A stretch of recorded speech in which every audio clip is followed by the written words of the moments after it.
Bismillahirrahmanirrahim.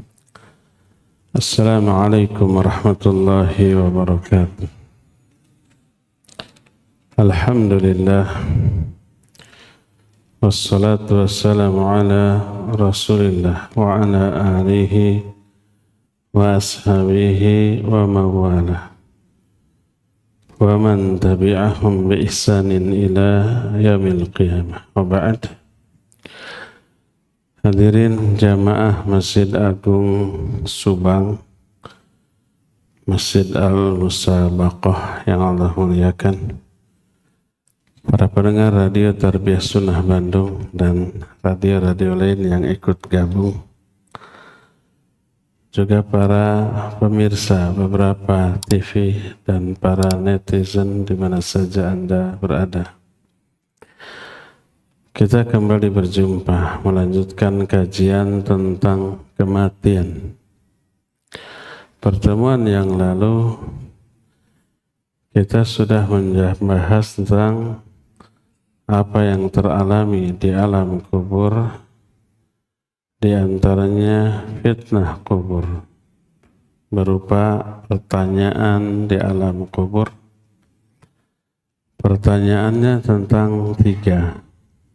Man rabbuka wa ma dinuka wa man nabiyuka. Siapa Rabbmu?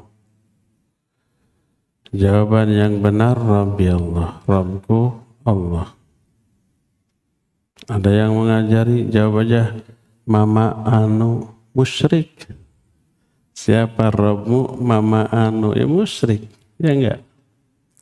Apa agamamu? Mama Anu. Siapa nabimu? Mama Anu. Kufur. Mengakui ada nabi lain setelah Nabi Muhammad SAW. Karena itu bisa kufur. Itu fitnah kubur, pertanyaan di alam kubur. Dalil tentang hal itu sudah kita terangkan. Sekarang 2 lagi, azab dan nikmat kubur. Adanya azab dan nikmat kubur diterangkan oleh Quran, apalagi hadis. Kalau hadis mencapai derajat mutawatir maknawi, bukan hanya sahih. Kalau sahih itu istilah untuk hadis ahad. Sahih, hasan, dhaif, maudhu, itu validitas hadis ahad. Kalau hadis mutawatir enggak ada yang dhaif apalagi palsu. Semua hadis mutawatir pasti sahih. Baik mutawatir lafzi ataupun mutawatir maknawi. Hadis-hadis tentang alam kubur mencapai derajat mutawatir. Nanti kita akan bahas. Selain itu diterangkan dalam Quran. Makanya orang yang mengingkari adanya alam kubur hanya karena menetapkan dengan otak, dengan akal, mentakwil ayat dan hadis tentang hal itu dengan takwilan yang batil, orang itu terjerumus ke dalam penyimpangan dalam bab akidah. Iman kepada rukun iman yang kelimanya rusak, yaitu iman kepada hari akhir. Karena salahnya pemahaman mereka tentang iman kepada hari akhir. Iman hari akhir mencakup iman kepada segala sesuatu yang terjadi setelah mati, termasuk adanya alam kubur. Berkata Imam Ibnu Abil Izzi dalam kitab Syarah Al-Aqidah Al-Tahawiyah. Kata beliau, waqad tawataratil akhbar an Rasulillah sallallahu alaihi wasallam fi thubuti adzabil qabr wa ni'imihi liman kana lidzalika ahlan wa su'alil malakain fayajibu i'tiqadu thubuti dzalika wal imanu bihi wa la natakallamu fi kaifiyatihi id laysa lil aqli wuqufun ala kaifiyatihi likaunihi la ahda lahu bihi fi hadhihi ad-dar wa syar'u la ya'ti bima tuhiluhu al-uqul bal inna syar'a qad ya'ti bima tuharu fihi al-uqul fa inna 'audata ar-ruh ila al-jasad laysa 'ala al-wajhi al-ma'hudi fi ad-dunya bal tu'adu ilaihi i'adatan ghairal i'adah al-ma'lufah fid dunya. Kata Ibnu Abdul Izzi, telah mutawatir hadis-hadis dari Rasul sallallahu alaihi wasallam tentang adanya azab kubur dan nikmat kubur bagi yang layak menerimanya, juga pertanyaan dua malaikat Munkar dan Nakir. Maka wajib meyakini tetapnya hal itu dan mengimaninya. Tapi kita tidak berbicara tentang tata caranya. Karena ini bukan ranah akal. Akal tak mampu menjangkau apa yang terjadi di alam barzakh. Kenapa? Karena yang Allah terapkan di alam barzakh jauh berbeda dengan yang Allah terapkan di alam dunia. Kita menyebutnya hukum alam. Hukum alam yang Allah terapkan di dunia kita sudah pahami, kita bisa jangkau dengan akal, dengan indera kita. Adanya gravitasi bumi, kalau loncat ke atas pasti jatuh ke bawah. Kalau benda dilempar ke atas pasti jatuh lagi ke bawah. Kalau orang tidak makan, lapar. Kalau umpamanya tulang patah, remuk, nggak bisa kembali seperti semula. Itu hukum alam yang Allah terapkan di alam dunia. Di alam barzakh beda lagi. Sehingga tidak bisa terjangkau oleh akal. Kita sudah terangkan di alam barzakh itu seluruh jasad dihimpit oleh tanah sampai remuk, kemudian kembali utuh seperti sedia kala. Itu nggak bisa dijangkau oleh akal. Di alam barzakh nanti kita terangkan ada palu besar dipegang oleh malaikat yang buta. Seandainya palu besar itu ditimpakan ke sebuah gunung batu, niscaya gunung itu rata jadi tanah. Saking kuatnya. Ternyata palu itu dipukulkan ke orang di alam kubur sampai pejet rata jadi tanah, lalu dikembalikan lagi utuh seperti sedia kala. Nanti jenis-jenis azab kubur ada yang orang berbaring ditimpa kepalanya dengan batu sampai mejrel, pejet, bujrat bajret.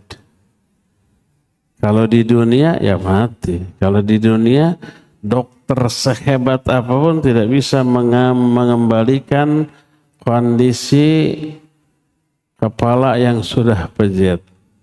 Tapi di alam barzakh otomatis seketika kembali utuh seperti sedia kala. Kenapa?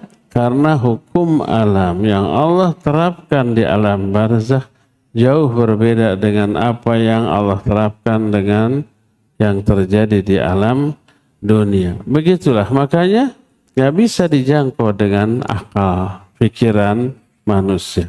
Karena terbatasnya kemampuan akal kita dan berbedanya hukum alam yang Allah terapkan di dunia dengan di alam barzakh. Termasuk bagaimana caranya Allah mengembalikan tubuh yang di kuburannya sudah hancur, atau tubuh yang tidak dikubur tapi dimakan oleh ikan, dimakan oleh binatang buas karena mati di hutan, ada lagi yang jasadnya dibakar sampai jadi abu. Abunya dilempar ke udara, menyebar kemana-mana. Bagaimana cara Allah mengembalikan tubuh itu dan disatukan lagi dengan ruh di alam kubur, itu kekuasaan Allah. Gak perlu kita susah-susah mikir gimananya, susah tuh. Iya, kalau kita yang memprosesnya, ini Allah Azza wa Jalla. Akal gak bisa menjangkau. Karena itu perkara gaib tidak boleh didasarkan pada pertimbangan akal, tapi wajib disandarkan kepada keterangan wahyu. Wahyu itu Quran dan Sunnah. Di bagian lain masih dalam kitab Syarah Al-Aqidah At-Tahawiyah, berkata Ibnu Abdul Izzi, wa'lam anna azab al-qabr wa azab al-barzah haqqun, fa kullu man mata wa huwa mustahiqun lil azab nalahu nasibuhu minha kubira aw lam yukbar akalathu as-saba aw ihtaraqa hatta sara rumadan wa nusifa fil hawa aw suliba aw gharraqa fil bahar wasala ila ruhi wa badanihi minal azab ma yasilu ilal maqbur wa ma warada min ijlasihi wa ikhtilafi adla'ihi wa nahwi dhalik fayajibu ayyufhama anir rasul sallallahu alaihi wasallam muraduh min ghairi ghuluwin wala taqsir. Ketahuilah bahwa azab kubur atau azab barzah itu benar, real, nyata. Semua orang yang mati lalu dia berhak memperoleh azab karena kedurhakaannya, pasti akan merasakannya, baik jasadnya dikuburkan atau tidak dikuburkan. Mungkin jasadnya dimakan oleh binatang buas atau dibakar sampai jadi abu, lalu abunya disebar ke udara atau disalib di sebuah kayu, dibiarkan tergantung di sana, dimakan oleh burung-burung pemakan bangkai, atau tenggelam di lautan terus dimakan sedikit demi sedikit oleh ikan. Atau ada orang kalau zaman sekarang memasang bom di tubuhnya, lalu meledak, hancur, seluruh bagiannya nggak ketemu. Maka semua itu badannya, ruhnya akan tetap masuk ke alam kubur dan berjumpa kembali di alam kubur untuk kemudian dihidupkan, disuruh duduk, dihimpit oleh himpitan tanah sampai remuk tulang belulangnya, lalu ditanya dengan 3 pertanyaan yang disebut dengan fitnah kubur tadi. Semuanya itu wajib diyakini secara sesungguhnya karena dijelaskan dalam hadis-hadis yang sahih. Itu kata Imam Ibnu Abdul Izzi. Akan tapi kalangan tertentu dari kaum muslimin banyak mengingkari adanya alam kubur hanya karena memahami semua itu dengan akal, dengan ra'yu. Siapa lagi kalau bukan orang yang lebih menomorsatukan akal daripada wahyu. Merekalah kaum filosof. Merekalah para aqlaniun dari kalangan Khawarij, Mu'tazilah, Jahmiyah dan yang lain-lain. Mereka mengingkari adanya azab kubur. Kenapa? Karena memahami azab kubur, alam kubur dengan data kuburan. Di kuburan mustahil secara akal orang itu bisa duduk karena terhalang oleh tanah, ya enggak? Nih ada orang soleh, kemarin mati. Menurut hadis ditanya bisa jawab, lalu kuburannya meluas sejauh mata memandang. Yuk gali, tetap aja segitu. Nih ada orang kafir kemarin mati, menurut hadis diazab, menjerit, remuk, gosong. Yuk gali, tetap utuh seperti sedia kala.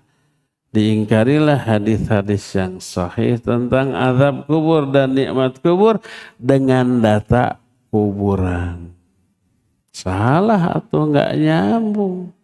Kuburan dengan alam kubur jauh berbeda. Disebut alam kubur bukan karena itu kuburan, tapi karena umumnya orang yang mati dikuburkan umumnya. Maka disebutlah alam kubur. Disebut juga alam barzakh. Barzakh itu pemisah. Disebut alam barzakh karena alam kubur memisahkan antara alam dunia dan alam akhirat. Di mana itu alam kubur dan alam barzakh? Gaib. Di mana? Duka, nggak tahu. Bagaimana? Di mana? Itu namanya alam gaib. Kalau kita tahu mah tuh bukan gaib lagi namanya, ya. Kuburan alam nyata. Jadi memahami alam kubur atau alam barzakh dengan data kuburan nggak nyambung. Ya. Sama umpama dengan meneliti seekor gajah, tapi yang dibedel tikus. Oh ternyata gajah teh kecil begini-begini, itu nyambung ataunya salah datanya. Nah, oleh karena itulah maka mereka mengingkari nas. Berkata Imam Al-Qurtubi dalam kitab At-Tadhkirah. Kata beliau, wa ankaratil mulahidah wa man tadhahaba bimadhhabil falasifah minal islamiyina azab al-qabr wa qalu laysa lahu haqiqah. Wahtajju lidzalik bi annahum yaftahuna al-qubur fala yarawna syai'a mimma akhbarat bihin nusus. Kalangan mulahidah. Mulahidah itu orang-orang yang mengingkari nas-nas Quran. Mereka mengingkari adanya azab kubur.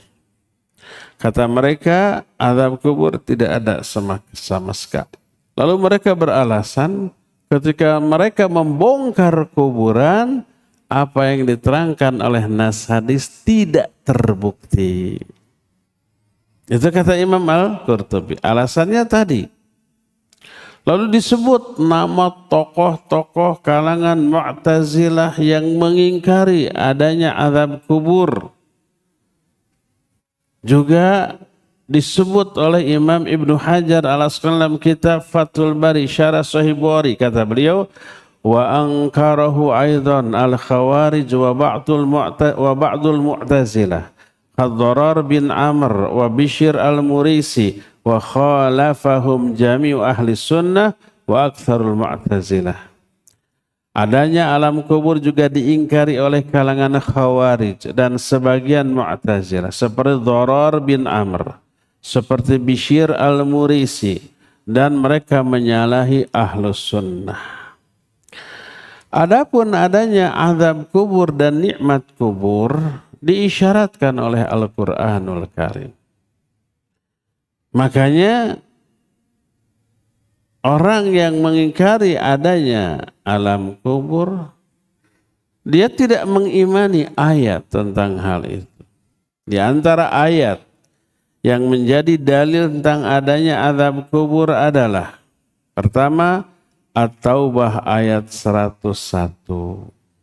Allah menyatakan, sayu'adzibuhum marratain thumma yuradduna ila adzabin azim.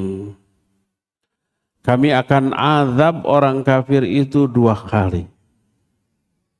Setelah diazab 2 kali, nanti di akhirat kami akan kembalikan mereka ke azab yang lebih dahsyat, azab neraka.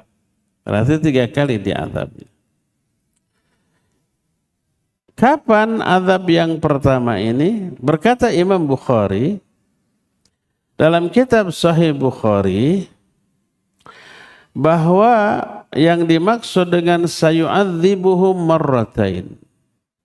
Kami akan azab orang kafir itu 2 kali. Maknanya berkata Imam Hasan Al-Basri rahimahullah, azabud dunya wa azabul qabr. Pertama azab di dunia, 2 azab kubur. Adapun azab dunia berupa seluruh penderitaan yang mereka alami di alam dunia, termasuk kekalahan ketika berperang dengan kaum muslimin. Penderitaan mereka fisik dan psikis loh. Ketika kalah ya banyak yang mati, banyak yang luka, banyak yang tertawan, ada juga yang sampai cacat seumur hidup. Cacatnya ya buntung tangannya, kakinya, atau matanya buta, atau hilang daun telinga, macam-macam. Itu penderitaan, itu secara fisik. Secara psikis, pihak yang kalah pasti down. Pasti stres, pasti malu, pasti merasa hina, dan seterusnya. Itulah azab yang Allah berikan kepada orang kafir di dunia. Yang kedua di alam kubur. Kata Allah, sanu'adzibuhum marratain. Kami azab mereka 2 kali. Setelah itu, thumma yuradduna ila azabin azim. Nanti di akhirat mereka akan dimasukkan ke azab yang lebih dahsyat, yaitu neraka. Jadi berapa kali diazab? 3 kali. Berkata Imam Ibnu Jarir At-Tabari rahimahullah ketika menafsirkan ayat ini dalam kitab tafsirnya. Ini juga dikutip oleh Imam Ibnu Hajar dalam kitab Fathul Bari Syarah Sahih Bukhari. Kata Imam At-Tabari, wal aghlab anna ihdal marratain azab al-qabr wal ukhra tuhtamalu ahadu ma taqaddama dzikruhu minal ju' awis saba awil qatl wal idlan aw ghairi dzalik. Kata Imam Ibnu Jarir, kami azab mereka 2 kali. Pertama yang jelas, yang satu azab kubur, yang satu lagi azab di dunia berupa kelaparan, berupa tertawannya mereka oleh pasukan kaum muslimin, atau terbunuh, atau terhinakan, atau penderitaan lain. Inilah ayat yang berbicara tentang adanya azab kubur. Kedua, Al-Quran surah Ghafir ayat 46 tentang Fir'aun dan bala tentaranya. Allah berfirman tentang si Fir'aun ini. Kata Allah, an-naru yu'raduna 'alaiha ghuduwan wa 'ashiyya wa yawma taqumus sa'ah adkhilu ala fir'auna asyaddal 'adzab. Kata Allah, api neraka dihembuskan kepada mereka setiap pagi dan petang. Sehari 2 kali itu. Kayak makan obat. Tapi ini mah dapat azab. Api neraka dihembuskan setiap pagi dan petang. Ini sebelum kiamat. Dan pada hari kiamat nanti masukkan Fir'aun dan bala tentaranya ke azab yang lebih dahsyat. Itu azab neraka. Berarti sebelum kiamat dihembuskan api neraka ke mereka itu ke alam kuburnya. Maka berkata Imam Al-Qurtubi rahimahullah ketika menjelaskan ayat ini, kata beliau, al-jumhur ala anna hadzal 'arad yakunu fil barzakh wa huwa hujjatun fi tathbiti 'adzabil qabr. Jumhur ulama menyatakan bahwa dihembuskannya api neraka ke Fir'aun itu ketika di alam barzakh. Dan ini menjadi hujjah tentang adanya azab kubur. Jadi adanya azab kubur diisyaratkan oleh Al-Quran. Bukan sahih lagi, Quran itu qat'i, pasti, ya. Dan ada beberapa ayat lain. Termasuk juga adanya nikmat kubur diisyaratkan oleh Allah dalam Al-Quranul Karim. Seperti hadis Al-Barra bin Azib radhiyallahu anhuma. Hadis Al-Barra ini panjang. Dan oleh Nabi SAW diterangkan di kuburan. Ketika ada jenazah bangsa Ansor meninggal, dikuburkan. Beres penguburan, Nabi SAW duduk. Tapi bukan menduduki kuburan. Karena nggak boleh menduduki kuburan. Bukan takut bangun, bukan. Udah aturan syariatnya aja. Para sahabat juga duduk. Kepala mereka tertunduk sehingga buuk menang mabuk. Tahu buuk? Buuk itu apa? Burung hantu. Mabuk apa? Bukan mabuk, dibabuk. Burung hantu kalau sudah dipukul ngeluk kayaknya gitu ya. Maka setiap orang yang ngeluk, taluk gitu disebut sigabuk menang mabuk. Itu di Bandung, nggak tahu di Subang ada nggak peribahasa itu. Sigana ya ada sami-sami Sundanya. Bahasa lain siga kapuk kaibunan. Tahu kapuk? Udahlah. Pokoknya gitu we. Para sahabat tertunduk. Nabi SAW juga tertunduk. Beliau mengambil sebatang rokrak dan ranting.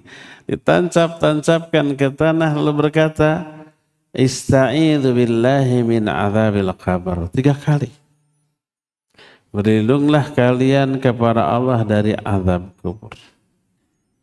Lalu para sahabat langsung menyebut na'udzubillahi min azabil qabr. Terus setelah itu beliau menceritakan proses dicabutnya nyawa. Baik orang kafir ataupun orang mukmin oleh malaikat, malakul maut.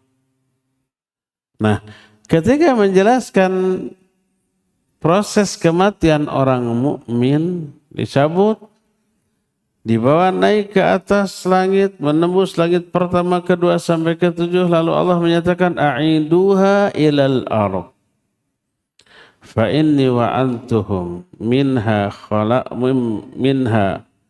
khuliqa wa ilaiha minha khalaqtu wa ilaiha u'idu wa minha ukhrijuhu taratan ukhra. Karena aku berjanji dari tanahlah aku ciptakan mereka. Ke tanah pula aku kembalikan mereka. Dan dari tanah pula aku akan mengeluarkan mereka. Lalu masuklah ke jasadnya di alam kubur. Bukan di kuburan. Walaupun jasadnya tidak dikuburkan, tetap jasadnya masuk ke alam kubur. Ketemu dengan ruhnya. Gimana caranya? Urusan Allah itu. Mudah bagi Allah. Lalu datang 2 malaikat, disuruh duduk, lalu ditanya, man rabbuka wa man dinuka wa man nabiyuka. Siapa Rabbmu? Apa agamamu? Siapa nabimu? Dijawab, Rabbi Allah wa dini al-Islam wa Nabi Muhammadun sallallahu alaihi wasallam. Rabbku Allah, agamaku Islam, Nabiku Muhammad sallallahu alaihi wasallam. Setelah sampai di sana berkata Nabi sallallahu alaihi wasallam, yuthabbitullahu alladhina amanu bil qawli tsabiti fil hayati dunya. Beliau bacakan surah Ibrahim 27 di Quran. Ternyata ayat Quran ini dibaca oleh Nabi ketika menjelaskan pertanyaan di alam kubur. Arti ayat ini yuthabbitullahu alladhina amanu bil qawli tsabit. Allah memantapkan orang-orang yang beriman dengan ucapan yang mantap. Memantapkan maknanya menegarkan, membuat mereka tegar ketika ditanya. Kenapa emang enggak tegar? Menakutkan. Pertama, sepi di kuburan sendiri, gelap. Kedua, malaikat munkar nakir menakutkan. Ketiga, ada bentakan yang dahsyat. Siapa yang tidak keder? Yang kata orang Subang sahanu teu seber, artinya seber itu apa? Takut, ciut nyalinya. Maka yang tadinya tahu jawabannya juga karena panik, karena gugup, karena takut, bisa-bisa nggak bisa ngomong, ya nggak? Orang beriman Allah tegarkan. Lalu diberi ilham untuk memberi jawaban yang benar. Itu yang disebut al-qaulu tsabit. Kata Allah, yutsabbitullahu alladhina amanu bil qauli tsabit. Allah memantapkan orang-orang beriman dengan ucapan yang mantap. Maknanya Allah menegarkan mental orang-orang beriman dengan ucapan yang mantap, maknanya dengan jawaban yang benar. Ternyata ayat ini tentang alam kubur. Maka berkata Rasul sallallahu alaihi wasallam dalam hadis yang tadi disebutkan dari Al-Barra bin Azib riwayat Imam Bukhari dalam kitab Sahih Bukhari, "Idza uqidal mu'minu fi qabrihi utiya thumma syahida an la ilaha illallah wa anna Muhammad Rasulullah fadzalika qauluhu yutsabbitullahu alladhina amanu bil qauli tsabiti fil hayatid dunya fil akhirah."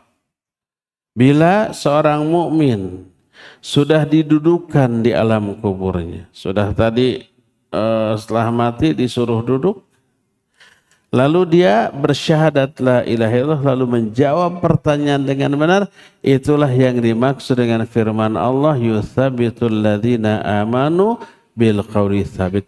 Ini penafsiran Nabi SAW tentang ayat itu. Siapa lagi orang yang penafsirannya lebih benar daripada Nabi SAW? Kata Nabi, ayat ini tentang alam kubur. Jawaban orang mukmin di alam kubur benar. Berdasarkan hal itulah, maka ayat-ayat tentang alam kubur, baik nikmat kubur, fitnah kubur, atau azab kubur, ada. Dikoreh, diguar, dikupas oleh para ulama tentang hal ini. Maka tak ada alasan bagi seorang muslim untuk mengingkari adanya alam kubur, fitnah kubur, azab kubur, ataupun nikmat kubur. Apalagi hadis lebih banyak lagi. Tadi disebutkan hadisnya mutawatir maknawi. Lebih dari 45 hadis sahih tentang alam kubur. Baik cerita tentang azab kubur, nikmat kubur, atau pertanyaan di alam kubur. Di antaranya dari Aisyah radhiyallahu anha. Hadisnya sahih riwayat Imam Bukhari dan Imam Muslim. Kata Aisyah, anna Yahudiyah dakhalat alaiha fadhakarat azab al-qabr faqalat laha a'adzakillah min azabil qabr. Fasalat Aisyatu ar-Rasulullah sallallahu alaihi wasallam an azabil qabr faqala na'am azabul qabr haqqun. Qalat Aisyatu radhiyallahu anha fama ra'aitu Rasul sallallahu alaihi wasallam ba'du shalla illa ta'awwadha min azabil qabr. Kata Aisyah, ada seorang wanita Yahudi masuk menemui Aisyah. Ini mengisyaratkan boleh seorang muslim menerima tamu orang kafir. Ikhwan ataupun akhwat. Asal ikhwan ke ikhwan, akhwat ke akhwat. Ini wanita Yahudi datang ke rumah Aisyah, diterima. Diperlakukan secara baik, secara mulia. Orang tamu walaupun dia kafir dapat hak sebagai seorang tamu untuk dimuliakan. Man kana yu'minu billahi wal yawmil akhir falyukrim dhaifah. Siapa orang yang beriman kepada Allah dan Rasulnya wajib memuliakan tamu. Siapapun tamunya termasuk orang kafir. Cuma tidak boleh salam. Tidak boleh meminta berdoa, memintakan ampunan. Menurut sebagian ulama. Sebagian ulama yang lain boleh memintakan ampunan kepada orang kafir yang masih hidup. Yang masih hidup loh. Berdasarkan hadis yang umum, ketika Nabi SAW dilempari sampai berdarah-darah, beliau mendoakan Allahumma gfir li qaumi fa innahum qaumul la ya'lamun. Ya Allah, ampuni kaumku karena mereka orang-orang yang tidak tahu. Minta ampunan bagi orang kafir yang melemparinya. Tapi orang kafir yang sudah mati nggak boleh. Nggak boleh dimintakan ampunan. Nah, oleh Aisyah diperlakukan secara baik, makanya dia juga baik. Coba lihat dalam hadis ini. Aisyah berkata, datang wanita Yahudi masuk menemui aku. Lalu ngobrol. Di dalam obrolnya dia menerangkan tentang adanya azab kubur. Si wanita Yahudi ini. Lalu mendoakan Aisyah, a'adzakillah min azabil qabr. Kenapa wanita Yahudi ini mendoakan kebaikan bagi Aisyah? Karena simpati, senang, suka kepada Aisyah. Diperlakukan secara baik ketika bertamu. Walaupun beda akidah. Kata wanita Yahudi ini, semoga Allah melindungimu dari azab kubur. Setelah perempuan ini pulang, Rasul SAW datang, lalu Aisyah bertanya tentang azab kubur, benarkah? Kata Nabi SAW, na'am azabul qabri haqqun. Ya, azab kubur itu benar ada. Maka berkata Aisyah, tidaklah aku melihat Rasul SAW salat setelah momen itu kecuali beliau selalu berlindung kepada Allah dari azab kubur. Di dalam salatnya. Ketika gimana? Ketika tahiyat. Baik tahiyat awal ataupun tahiyat akhir. Dalam Sahih Muslim, masih dari Aisyah radhiyallahu anha, ini ada beberapa kasus. Itu kasus pertama tadi, ini kasus kedua. Dakhalat alayya ajuzan min ujuzi Yahudil Madinah. Faqalata inna ahlal qubur yu'adzabuna fi quburihim. Qalat fakadzabtuhuma wa lam un'im an usaddiqahuma. Fakharajata. Wa dakhala Rasulullah sallallahu alaihi wasallam faqultu lah ya Rasulullah inna ajuzain min ujuzi Yahudil Madinah dakhalata alayya faza'amata anna ahlal kubur yu'adzabuna fi quburihim faqala sadaqata innahum yu'adzabuna 'adzaban tasma'uhul bahaim. Kata Aisyah, ada dua orang nenek-nenek yang sudah tua masuk menemuiku. Sudah ajuz.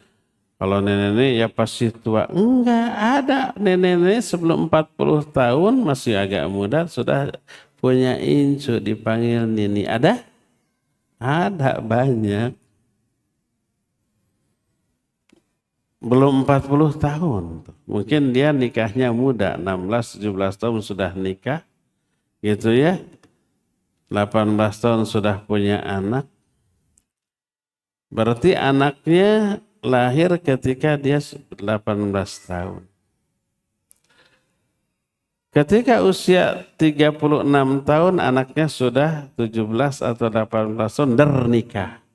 Ketika ibunya 37 tahun sudah punya cucu. Ada yang begitu? Ada. Orang tuanya masih produktif punya anak. Anaknya juga punya anak lagi, cunak. Kadang incunya lebih tua daripada anaknya. Ada? Ada.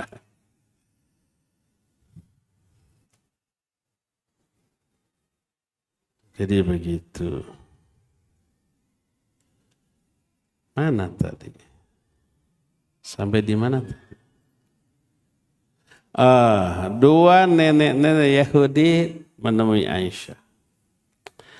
Lalu dua-duanya berkata, sungguhnya ahli kubur akan diazab di kubur-kubur mereka. Kata Aisyah, aku dustakan mereka. Aku merasa tidak nyaman kalau harus membenarkan omongan mereka. Karena omongan orang Yahudi itu didasari pada akidah atau keyakinan yang batil gitu ya. Khawatir salah. Makanya aku ingkari, bohong. Setelah kedua-duanya keluar, masuklah Rasul alaihissalatu wassalam. Kata Aisyah, wahai Rasulullah, dua nenek-nenek tadi masuk menemui aku, mereka menyangka bahwa ahli kubur akan diazab di alam kuburnya. Benarkah? Kata Nabi SAW, benarlah kedua nenek tadi. Penghuni kubur akan diazab di alam kubur dengan azab yang suaranya terdengar oleh para binatang. Ada kucing dengar, ayam dengar, apalagi kuda dengar. Cuma dua makhluk yang tidak dengar. Siapa? Jin dan manusia. Ini hadis yang kedua. Hadis ketiga dari Asma binti Abi Bakar radhiyallahu anhuma. Dalam Sahih Bukhari, kata Asma, qama Rasulullah sallallahu alaihi wasallam khatiban. Fadzakara fitnatal qabr allati yuftanu fiha al-mar'u. Falamma dzakara dzalik dajjal muslimuna dajjah. Suatu saat Nabi SAW khutbah. Di dalam khutbahnya beliau menjelaskan fitnah kubur. Para ahli kubur itu akan difitnah di alam kuburnya tuh. Sudah kita ketahui tadi difitnah tadi diapain? Ditanya di alam kubur. Ketika Nabi menjelaskan adanya alam kubur, riuhlah kaum muslimin. Saling bertanya-tanya, walah gitu kok gitu dan seterusnya. Sampai suara Nabi SAW samar terdengar oleh Asma tadi. Karena Asma saat itu bertamu ke Aisyah radhiyallahu anha, mendengar khutbah Nabi SAW di masjid. Kaum muslimin berriuh, bergemuruh mendengar penjelasan Nabi SAW. Sementara Nabi tetap berbicara. Tidak begitu terdengar oleh Asma karena terganggu oleh riuhnya kaum muslimin. Kata Asma, halat baini wa baina an afhama kalam Rasul sallallahu alaihi wasallam.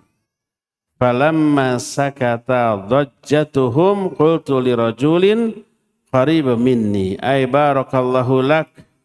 Madza qala Rasulullah sallallahu alaihi wasallam akhir qaulih.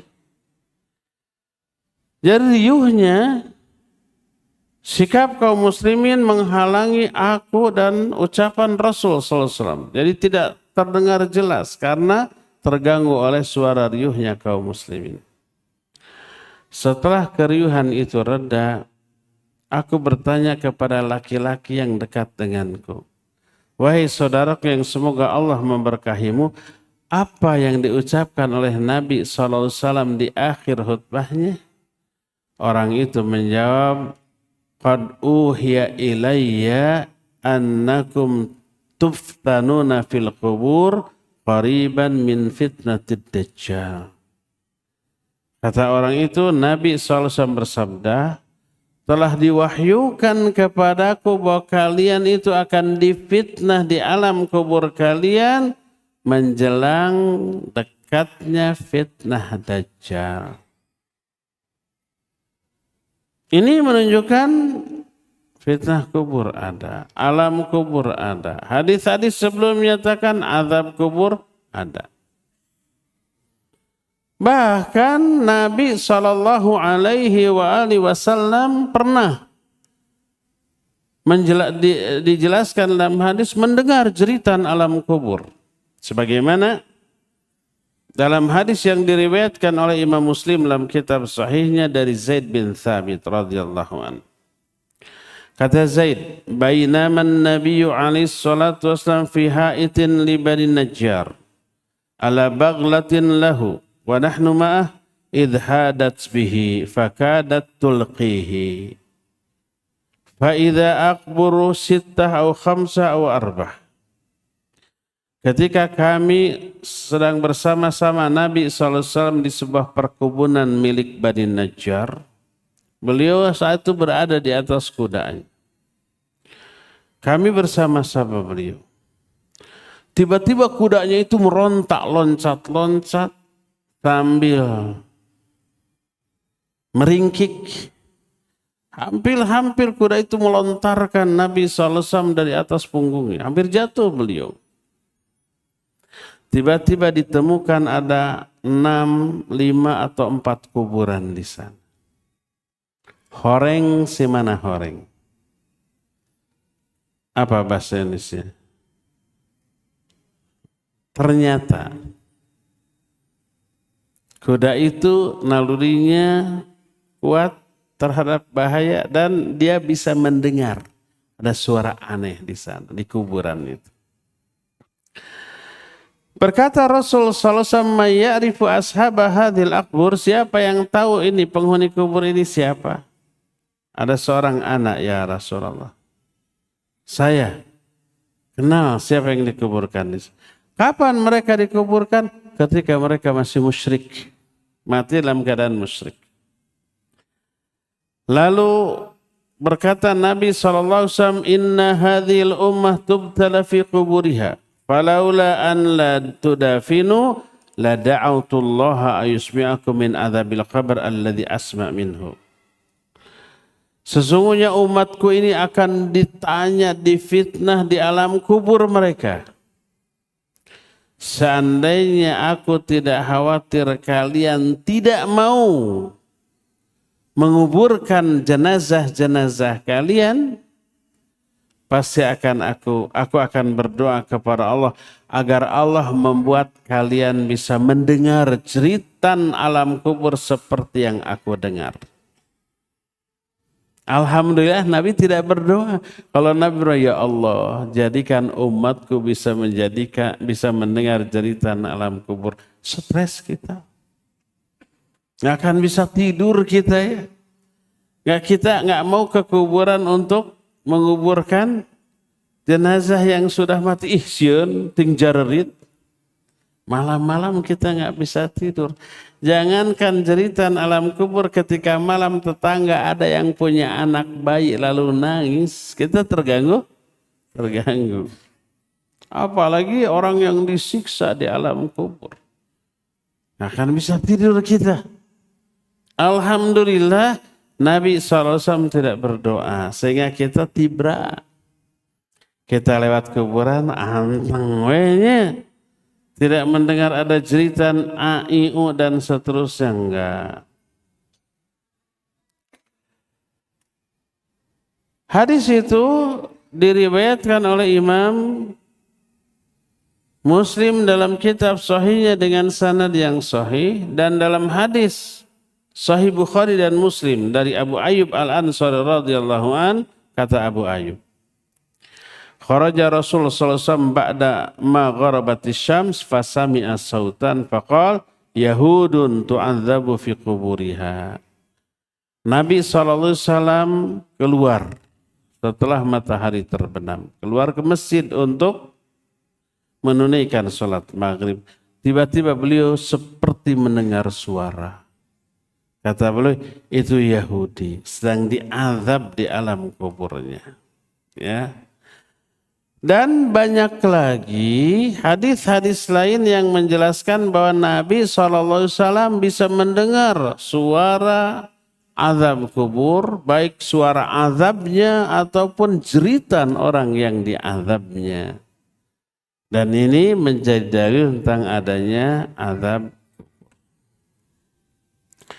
Timbul pertanyaan, bisakah jeritan azab kubur terdengar oleh orang biasa? bukan oleh Nabi SAW. Kalau tadi dikatakan nikmat azab kubur terjadi di alam kubur, bukan di mana?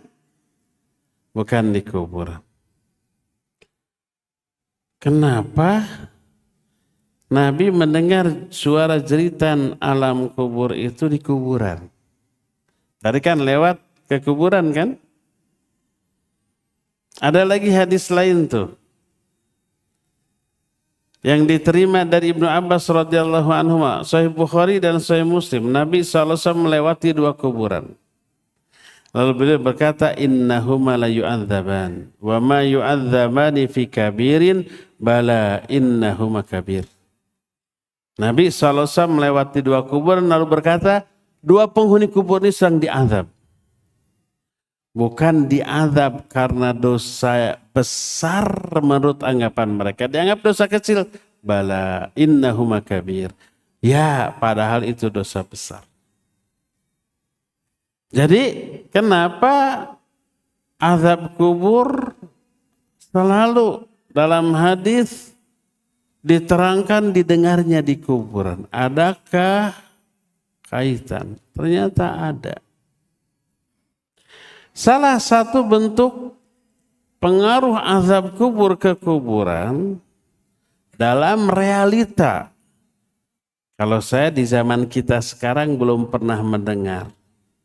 Tapi di zaman dulu oleh para ulama tersaksikan, oleh para ulama dijelaskan, ditulis dalam kitab-kitab mereka, ada kuburan yang mengeluarkan asap, bahkan ada mayat yang sampai loncat keluar dalam keadaan gosong. Ini bukan halu. Ini bukan karangan, tapi realnya tadi diceritakan oleh para ulama ahlus sunnah dalam kitab-kitab mereka. Seperti ketika menjelaskan hal ini berkata Syekhul Islam Ibn Taimiyah rahimahullahu ta'ala, yang beliau jelaskan dalam kitab Majmul Fatawa. Ibn Taimiyah itu orang yang paling anti khurafat, anti dongeng-dongeng yang tidak ada asalnya. Tapi yang diceritakan itu nyata karena terlihat, tersaksikan oleh banyak orang. Kata beliau, qad yukshafu likatsiri min abna'i zamanina yaqdhatan wa manaman wa ya'lamuna dzalika wa yatahaqqaqunahu wa indana min dzalika umurun katsirah. Kadang-kadang tersingkap menurut orang-orang zaman kita sekarang, baik dalam keadaan sadar atau dalam keadaan mimpi tentang adanya azab kubur. Mereka mengetahui hal itu secara hakiki dan kita memiliki bukti dan saksi yang banyak. Dalam kesempatan lain beliau berkata, kenapa kok bisa ada pengaruh azab kubur ke kuburan? Beliau menjelaskan seperti halnya mimpi. Ada dua alam ketika orang mimpi. Alam mimpi, dia ruhnya mengalami kejadian-kejadian tertentu, biasanya aneh-aneh. Dan alam nyata yaitu jasadnya terbaring di atas tempat tidur.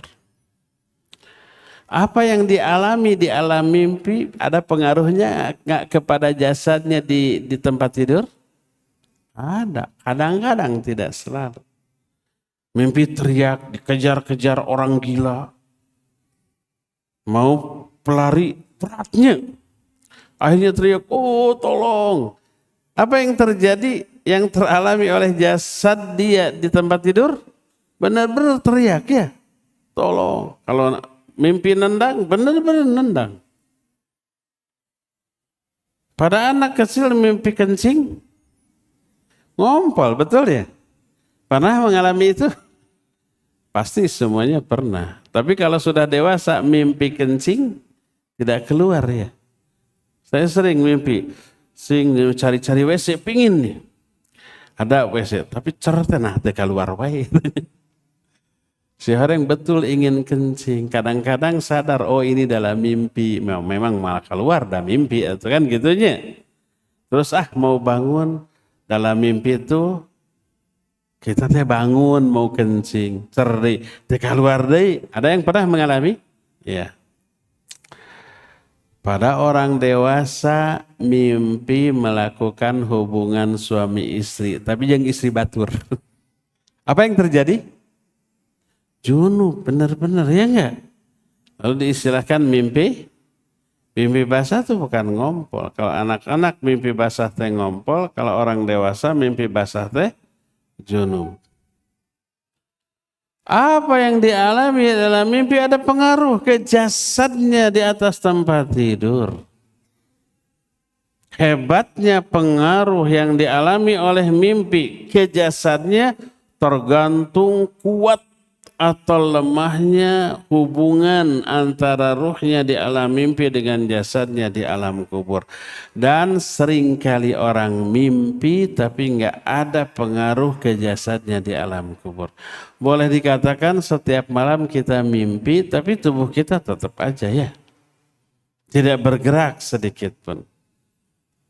Kadang-kadang kita mengigau.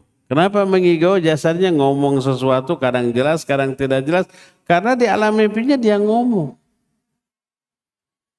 Kadang-kadang terbongkar rahasia seseorang ketika tidur, istrinya lagi ngelamun di pinggirnya.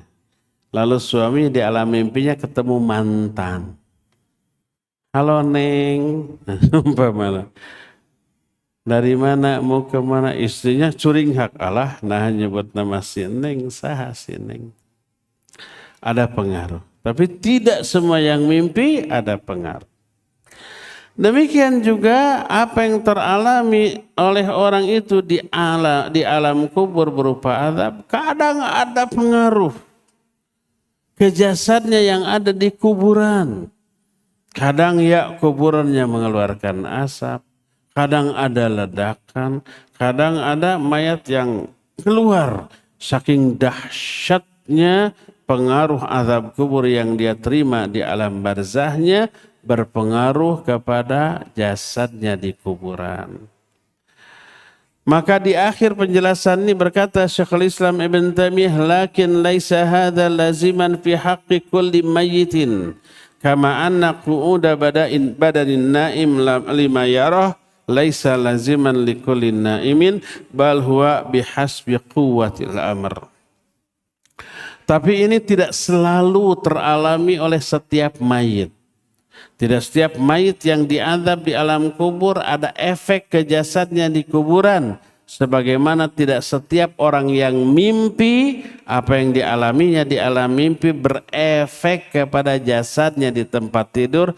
Tapi ini semua tergantung dari seberapa dahsyat, seberapa kuat pengaruh yang dia alami di alam kubur kepada jasadnya di kuburan. Ya, jadi semua penjelasan tadi menerangkan adanya alam kubur, nikmat kubur, azab kubur, fitnah kubur dijelaskan dalam Quran, dijelaskan di dalam hadis yang sahih, mencapai derajat mutawatir, tak ada alasan bagi kita untuk menolaknya apalagi mengingkarinya. Wajib kita yakini alam kubur itu ada, azab kubur ada, fitnah kubur ada, nikmat kubur ada. Karena itu dijelaskan oleh Quran dan hadis-hadis yang sahih dan diterangkan oleh para sahabat dan para ulama. Sekarang bagaimana bentuk nikmat kubur dan azab kubur? Bentuk-bentuknya nih. Kalau kita tadi baru menjelaskan keterangan ayat dan hadis bahwa alam kubur itu ada. Azab kubur ada, nikmat kubur ada. Bagaimana bentuk dari nikmat kubur dan bentuk dari azab kubur? Bentuk nikmat kubur dan azab kubur ada yang standar global dialami oleh setiap mayit. Kalau azab kubur karena kedurhakaan orang ada azab standar. Teralami semua yang durhaka mengalami ini. Tapi nanti ada beberapa bentuk azab tambahan, bentuk dosa. Nikmat kubur juga ada nikmat standar teralami oleh semua orang soleh yang masuk ke alam kubur, memperoleh nikmat yang standar. Tapi nanti ada nikmat tambahan sesuai dengan jenis dan kualitas serta kuantitas amal soleh yang mereka lakukan. Cukup sampai di sini. Kita jumpa lagi sebulan yang akan datang. Subhanakallahum bihamdik asyhadu an la ilaha illa anta astaghfiruka wa atubu ilaik walhamdulillahirabbil alamin. Wassalamualaikum warahmatullahi wabarakatuh.